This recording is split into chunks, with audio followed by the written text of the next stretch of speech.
A vehicle with a petrol or diesel engine burns fuel. Combustion always creates pollutants. The emissions. Legal limits apply to a number of components of the emissions. We will show you how these elements are removed from a diesel engine's exhaust gas step by step. The combustion takes place in the cylinder and drives the piston.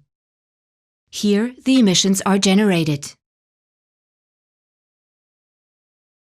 The nitrogen oxides, the so-called NOx, are part of the emissions. They are already minimized inside the engine.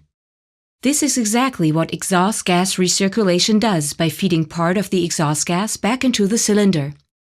This reduces the combustion temperature, giving rise to far fewer NOx. After the exhaust gas has left the combustion chamber, it drives the turbocharger and moves on to the exhaust gas aftertreatment.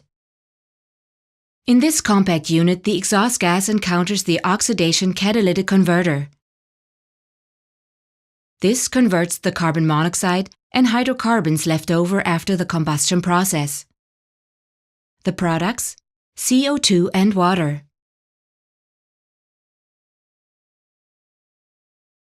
In a next step, the exhaust gas reaches the diesel particulate filter, which eliminates the soot.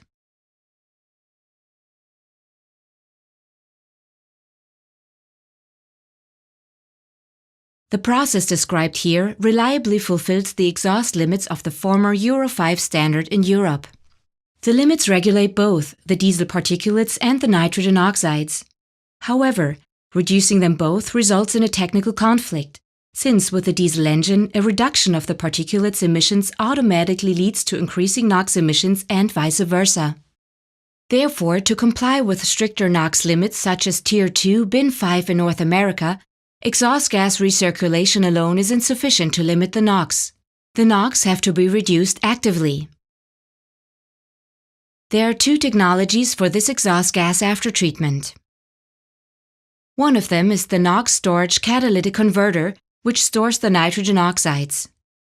When it is discharged, it releases CO2 and nitrogen, as it makes up 78% of our natural atmosphere. Especially in larger vehicles, another technology is used, the SCR system.